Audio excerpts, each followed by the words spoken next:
a drama film directed by Barry Jenkins, and the film follows a young man at 3 different stages in his life. Now, I almost never saw this movie because there was never an official release date here in Australia. Like, when this was first released in America back in October, I originally thought, like, okay, this is going to be that one indie film that's never going to be shown anywhere else. It's only just going to be in America, but the acclaim the film got was phenomenal. And the more I heard people just praising it and other critics giving it really good scores, I was just like, are we going to get a release date? And of course, when award season kicked off, it won Best Picture at the Golden Globes. And then I was just like, they've got to have a release date for this here in Australia.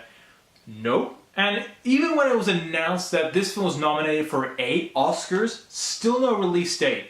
And it wasn't until this week that they finally released this film, and I saw it and I loved it. Not perfect, but I loved it still. When I went into this film, I had no expectations because I never saw any of the trailers. I didn't read too much into the summary because all I knew was the film would follow a young man at 3 different stages in his life, and that's all I knew. So I had no idea what the story was, and I had no expectations. I went into it. At first, I didn't like it, and I'm gonna get it out of the way. This is my only gripe with the movie.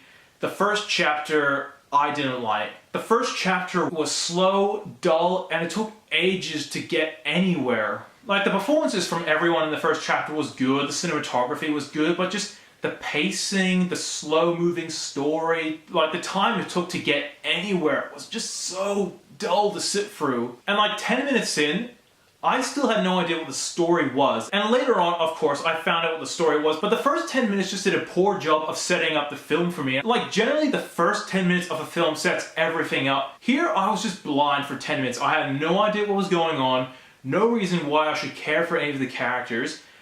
And like, I just thought, is this the entire movie? But thankfully, the second and third chapters completely make up for the slow pacing of the first one. In fact, the second and third chapters saved the film for me because I adore those chapters. Out of the 3 chapters in the film, the second chapter was my favorite because it showed the boy having the whole world against him. Like, he's being beaten up at school, he's treated badly by his own mother, and no one really cares about him. And you feel sorry for him in this chapter because he's trying to fit in, but just the whole world is just mean and abusive to him. And then there's someone he gets really close to, and then at the end of the chapter, he gets betrayed by that person. And that was the most heart-wrenching moment of the film. And like the third chapter, while it wasn't phenomenal as the second one, I liked it because it was quieter, because it showed the main character trying to redeem his relationships with his mother and the one person he was close to in the second chapter. And I left this film satisfied. Now I'm going to get into other parts that I like. The performances by the supporting actors were phenomenal. The cinematography of the movie was phenomenal. The story was really good. The themes were really good. This was a really good movie. Like I said, the only gripe I have is that first chapter, which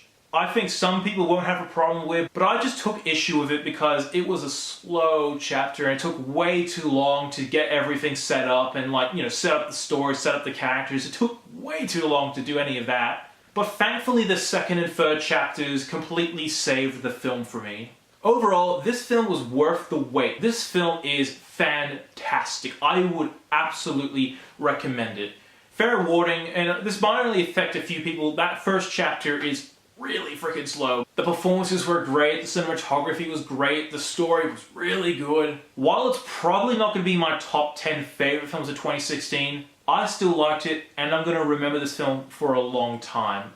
And I'm going to give Moonlight a 9 out of 10.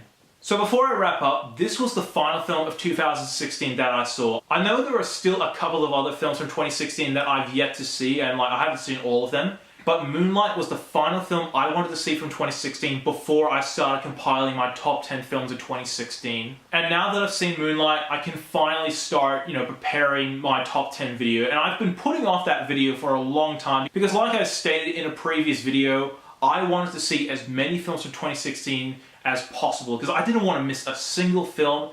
But I think I've seen every single film I wanted to see, and now I'm ready to do the video. And sometime next week, I will be releasing my top 10 favorite films of 2016 video. So be sure to keep a lookout for that. And as always, thank you so much for watching. If you like what you see, be sure to like my Facebook page, follow me on Twitter, and subscribe to my channel below. As always, I'm NETX5. Thank you so much, as always, for watching.